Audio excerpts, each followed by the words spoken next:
Hi எல்லோருக்கும் வணக்கம். Bigg Boss season 8 Tamil. So இந்த வீடியோவில் நம்ம 24/7 லைவ் ஸ்ட்ரீமிங்கில் என்ன நடந்துச்சு அப்படிங்கிறத பற்றி தான் டிஸ்கஸ் பண்ண போகிறோம். ஸோ வீடியோக்குள்ளே போகிறதுக்கு முன்னாடி நம்ம சேனல் நீங்கள் புதுசாக இருந்தீங்கன்னா கண்டிப்பாக சப்ஸ்கிரைப் பண்ணிக்கோங்க. வீடியோ மறக்காமல் ஒரு லைக் பண்ணிக்கோங்க. இப்போ நம்ம வீடியோக்குள்ளே போகலாம். ஸோ இன்னைக்கு நன்றி சொல்ல உனக்கு வார்த்தை இல்லை எனக்கு அப்படின்ற மாதிரி ஒரு டாஸ்க் வந்து வைக்கிறாங்க. அதாவது நீங்கள் இந்த வாழ்க்கையில் நன்றி சொல்வதற்கு என்னென்ன பண்ணணும், யாருக்கு நன்றி சொல்லணும் அப்படின்றது தான் வந்து டாஸ்க்கு. ஸோ இதில் வந்து பார்த்தீங்கன்னா சாமி அப்படின்னு சொல்லிட்டு முத்துக்குமரன் ஒரு கேரக்டர் இன்ட்ரடியூஸ் பண்ணி எல்லாருடைய மனதையும் கலங்கடித்தார் அப்படிங்கிறது மாற்றுக்கிறது இல்லை. சௌந்தர்யா அவங்களுடைய அப்பா மாதிரியே நானும் வரணும் அப்படின்ற இன்ஸ்பிரேஷன். ஜாக்லின் அவங்க ஃப்ரெண்ட்ஸுக்கெல்லாம் வந்து நன்றி தெரிவித்தது. அந்த மாதிரி ஒவ்வொருத்தவங்களுக்கு ஒரு கேரக்டர். தீபக் வந்து பார்த்திங்கன்னா அவருடைய டேரக்டருக்கு வந்து நன்றி சொன்னது. இந்த மாதிரி ஏகப்பட்ட விஷயங்கள் இருந்துச்சு. அதில் ஒன்று எனக்கு ரொம்ப மனதை பாதித்தது. அப்புறம் ஒரு கருப்பி மஞ்சரி அப்படின்ற டேக், அதாவது இது வந்து ஏற்கனவே நீங்கள் கேள்விப்பட்டிருப்பீங்க, கருப்பி ரித்விகா அப்படின்னு சொல்லிட்டு. அது எப்பயுமே இந்த மாதிரி ரொம்ப டார்க்காக வர ஸ்கின்ல பெண்கள் வந்தாங்க அப்படின்னா கண்டிப்பாக வந்து பார்த்திங்கன்னா பயங்கரமான ஒரு எதிர்ப்பு வந்து இருக்க தான் செய்யும். அது இந்த சீசனில் இருக்கோ, ஆனால் கண்டஸ்டன்ஸ் உள்ளே கிடையாது, வெளியே நிறையா பிஆர் டீம்கிட்ட. ஏன்னா ட்விட்டரில் எனக்கு ஒரு கமெண்ட் வந்துச்சு. ஸோ அதை பற்றி நம்ம டிஸ்கஸ் பண்ண போகிறோம். சரியா, மறக்காமல் லைக் பண்ணிக்கோங்க, சேனலை சப்ஸ்கிரைப் பண்ணிக்கோங்க. நம்ம வீடியோக்குள்ளே போகிறோம். கருப்பி மஞ்சரி டாபிக் தான். ஸோ என்னென்னா மஞ்சரிக்கு எப்பயுமே இந்த விளையாட்டை ஒழுங்காக விளையாட தெரியல. ஒன்று அனாதை கார்டு எடுக்கிறாங்க, எனக்கு யாருமே இல்லை, எங்கள் அம்மா வந்து பாசம் காட்டல, எங்கள் அப்பா வந்து 10 வயசில் விட்டு போயிட்டாருன்றாங்க. இன்னொன்று வந்து பார்த்திங்க அப்படின்னா எனக்கு வந்து நெகட்டிவ் கார்டு எடுக்கிறாங்க. சரியா, அதுக்கு அடுத்து ஃபுட்டு, இந்த மாதிரி எனக்கு மட்டும் சாப்பாடு கொடுக்க மாட்டேறீங்க அப்படின்ற மாதிரி ஃபுட் கார்டு. சரியா, அது மட்டும் இல்லாமல் அந்த மாதிரி ஒரு கார்டாக வந்து எடுத்துகிட்டு இருந்தவங்க நேற்று டைவர்ஸ் கார்டு அப்படின்ட்டாங்க. டைவர்ஸ் கார்டா? இவங்களுக்கு தான் கல்யாணம் ஆகிடுச்சு, நல்லா தான்ப்பா ஹெல்த்தியாக இருக்காங்க, அப்புறம் என்னப்பா டைவர்ஸ்ன்றீங்களா? அப்படி போட்டு வச்சுருக்காங்க. சரியா, அதுலேயும் இந்த மாதிரி இவங்கெல்லாம் என்ன ஆடுறாங்க, இவங்களை கம்பேர் பண்ண முடியும்னு சொல்லிட்டு ஜாக்லின் கூட ஒரு போஸ்ட்டில் கம்பேர் பண்ணியிருந்தாங்க. எனக்கு என்னென்ன ஆச்சரியம்னா, இவ்வளோ கார்டு யூஸ் பண்ணி ஒருத்தவங்க இந்த இதில் இருக்காங்க அப்படின்றத நம்மளால் ஏற்றுக்கவே முடியாது. இந்த மஞ்சரி பொறுத்த வரைக்கும் அவங்க கேம் ஆடுறாங்க, அவங்க கேமில் என்ன உண்மை இருக்குதோ அதை சொல்கிறாங்க.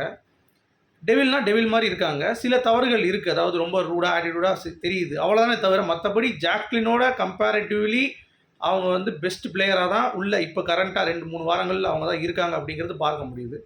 உடனே ஒட்டுமொத்த வன்மத்தையும் வச்சு டைவர்ஸ் கார்டு யூஸ் பண்ணுறாங்கன்னு கத்துறாங்க. நானும் என்ன டைவர்ஸ் கார்டுன்னு போய் பார்த்தா ராணவ் கிட்ட பேசிகிட்டு இருக்காங்க. டைவர்ஸ் கார்டு அப்படின்றத அவங்க சொன்னது வந்து ஒரு மைண்ட் செட்டோட பீப்புள் இருப்பாங்கள்ல, அந்த பீப்புளோட என்னால் வந்து கனெக்ட் ஆக முடியாது அப்படின்ற மாதிரி சொன்னாங்க. இந்த அன்ஷிதா அந்த மாதிரி கொஞ்சம் டைவர்ஸ் பீப்புள்னோடனே டைவர்ஸ் கார்டுன்னு நினச்சி போட்டாங்க. அது டைவர்ஸ் பீப்புள்னால் வேறடா, அது டைவர்ஸ் இல்லைடா. இது கூட தெரியாமல், அதாவது ஜாக்லின் எப்படி கேமரு அப்படின்ற மாதிரி சொல்லிட்டு இருந்தோம், இப்போ 2 வாரம் ஒன்றும் இல்லாமல் இருக்கான். அதே மாதிரி பிஆர் டீம் வந்து மண்டையை கழட்டி வெளியே வச்சிட்டாங்க போல தெரியுது. அந்த மாதிரி பேசிகிட்டு இருக்கானுங்க. அந்த ட்வீட்டை வந்து எனக்கு அனுப்பியிருந்தாங்க. அது எவனோ ஒருத்தன் போட்டு அந்த பேர் தெரில எனக்கு. பட் நான் என்ன சொல்கிறேன்னா, ஒன்றும் தெரியாமல் இந்த மாதிரியா போடுவீங்க அப்படின்ற மாதிரி தான் இருந்துச்சு. அது வந்து கேவலப்படுத்துங்க. ஒருத்தவங்க டார்க்காக இருந்தாங்க, அதுக்குன்னு அவங்க சொல்லாதெல்லாம் எடுத்து போட்டு கேவலப்படுத்தணுன்ற அவசியம் கிடையாதுல்ல. ஸோ இது ஒன்று. அடுத்து இந்த ஸ்டோரிஸ், ஒவ்வொருத்தவங்களும் ஒரு ஸ்டோரி சொல்லிட்டு இருந்தாங்க. அதில் முத்துக்குமரன் வந்து அவருடைய லவ்வரை பற்றி சொன்னது, அவங்களுக்கு இப்போ கல்யாணம் ஆகிடுச்சு, அவங்களுக்காக இருந்தாங்கன்னொன்னே எனக்கு அது கனெக்ட் ஆச்சுங்க. ஏன்னா எனக்கும் அப்படி தான்.